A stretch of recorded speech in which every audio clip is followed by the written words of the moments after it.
সাধারণত জিমেইল সহ বিভিন্ন ধরনের ইমেইল খোলার জন্য আমাদের প্রতিনিয়ত নাম্বার ব্যবহার করার প্রয়োজন। তবে আজকে আমরা কিছু মেইল ব্যবহার করে দেখাবো যে মেইলগুলো ব্যবহার করতে গেলে আপনার সাধারণত নাম্বার প্রয়োজন হবে। এই মেইলগুলোকে বলা হয় ট্যাম্প মেইল অথবা টেম্পোরারি মেইল। যদিও অনলাইনে বিভিন্ন ধরনের টেম্পোরারি মেইল পাওয়া যায়, টেম্পোরারি মেইলগুলোর মধ্যে কিছু মেইল পরবর্তীতে ব্যবহার করা যায় এবং কিছু মেইল অনেকদিন ব্যবহার করা যায়। এরকম অনেকগুলা মেইল ব্যবহার করে আজকে আপনাদেরকে দেখাবো। তার ভেতরে প্রথমে যেটা দেখাবো তার নাম হচ্ছে mail.tm। প্রথমে আপনি mail.tm এ ব্রাউজ করবেন, এরপর এখানে আপনি ক্লিক করবেন, অটোমেটিক একটা মেইল এখানে দেখতে পারবেন। আপনি চাইলে এটা ব্যবহার করতে পারবেন। এখানে ক্লিক করলে এই মেইলটার পাসওয়ার্ড আপনাকে দেখিয়ে দেবে, অথবা আপনি ক্রিয়েট অ্যান অ্যাকাউন্ট এখানে ক্লিক করবেন। এরপর এখানে একটা ইউজার নেম দিবেন, যেরকম ওইএস,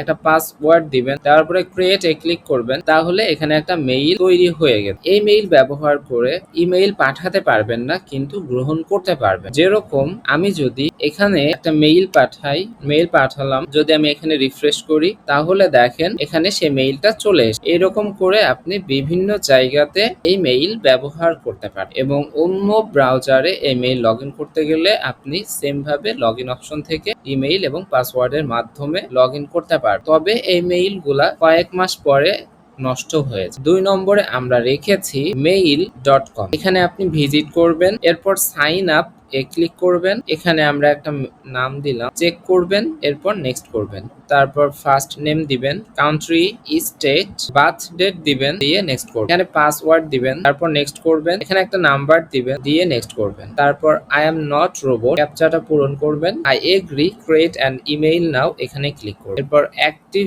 ইওর অ্যাকাউন্ট এখানে ক্লিক করবেন। যদিও এখানে নাম্বার চেয়েছে, কিন্তু নাম্বার কোড দেওয়া ব্যতীত আমরা জিমেইল ক্রিয়েট করে ফেলেছি। এখন আমরা ইনবক্স এর ভেতরে যদি যাই, মেসেজগুলা এখানে জমা হবে, তবে এই মেইল থেকে আপনি অন্য জায়গাতে মেইল পাঠাতে পারবেন। ফাইনালি যেটা আপনাদেরকে দেখাবো, এটা ব্যবহার করে আপনি এক ক্লিকে এই মেইল ব্যবহার করতে পারেন। প্রথমে sheetmail.me ব্রাউজ করবেন, তারপর এখানে যে কোনো একটা মেইলের ইউজার নেম লিখবেন, লিখে রিড মেইল। তাহলে এই যে এইটা আপনার মেইল এক ক্লিকে খোলা হয়ে গেল। এখন এই মেইলে কোনো মেইল মেসেজ আসলে আপনি sheetmail.me তে এসে আপনার ইউজার নেমটা এখানে লিখে এন্টার করলেই দেখতে পারবেন। যদিও এর বাইরে অনেক এরকম মেইল রয়েছে, আমরা কয়েকটা আপনাদেরকে দেখানোর চেষ্টা করলাম। তবে এক ধরনের টেম্পোরারি মেইল আছে যেটা সমস্ত জায়গাতে ব্যবহার করা যায়, ওটা আমরা পরের ভিডিওতে দেখাবো। ভিডিওগুলো অবশ্যই আপনার বন্ধুদের সাথে শেয়ার করবেন। চ্যানেলে নতুন হয়ে থাকলে অবশ্যই সাবস্ক্রাইব করবেন। সবার জন্য শুভকামনা ব্যক্ত করে আজকের ভিডিওটা আমরা এখানেই শেষ করছি। আল্লাহ হাফেজ।